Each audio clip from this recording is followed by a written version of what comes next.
35 லட்சத்துக்கு மேல 41 குடும்பத்துக்கு கொடுத்தாச்சு. அரசு கட்சிகள் கொடுத்தாச்சு. ஆனா இது போதுமானது இல்லை அப்படின்னா அரசு வேலை தரங்கிறது. அமோனியா வாயு கசிவால 18 பேர் இறந்து போனாங்க, புலம்பெயர் தொழிலாளர்கள்.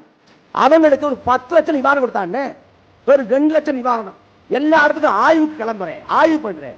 ஐன்ஸ்டீன் கூட ஆய்வு பண்ணிக்க மாட்டேன், அவ்வளவு ஆய்வுக்கு போனோம். நீங்க அந்த தொழிற்சாலைக்கு ஆய்வுக்கு போகல, நாங்க நடவடிக்கை எடுப்போம், சமரசம் பண்ண மாட்டோம்.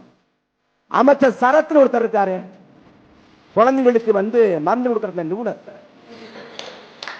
அவர் மீது எடுக்க நடவடிக்கை என்ன? நான் தக்கலை ப்ரோமோட் பண்ணேன். என்ன பண்ணுங்க, நான் குழந்தைக்கு மாத்திரையை உடைச்சுக்கிட்டு இருந்தேன். சரிங்க, குழந்தைங்க, அந்த குழந்தைய அவர் தாங்க. இப்படிப்பட்ட நிர்வாகம் உலகத்துக்கே தெரியுங்க, ஊருக்கே தெரியுங்க. ஆனாலும் பேசுறது சிங்கப்பெண் அதிரடிப்படை கேட்க நல்லா இருக்கு. ஒரு படத்துல விவேக் சொல்லுவார்ல, ஸ்னேகா ஸ்னேகா, அந்த பேர்ல விழுந்து அந்த மாதிரி சிங்கப்பெண் அதிரடிப்படை பேர் நல்லா இருக்கு. ஆனா அதற்கான அதிகாரம் என்ன? அதிகாரம் ஒண்ணு இல்லை.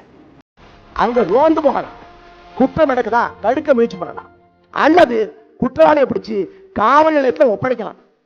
அவங்க வழக்கு போட முடியாது, புலனாய்வு பண்ண முடியாது, விசாரணை பண்ண முடியாது, எது ஒன்றும் செய்ய முடியாது. ரோந்து போகலாம். ரோந்து போகலாம்னா கடந்த காலத்துல அம்மா பெட்ரோல் ரோந்து படம் இருக்கு, பிங்க் பெட்ரோல் ரோந்து படம் இருக்கு. அதை விட என்ன செய்ய போகுது?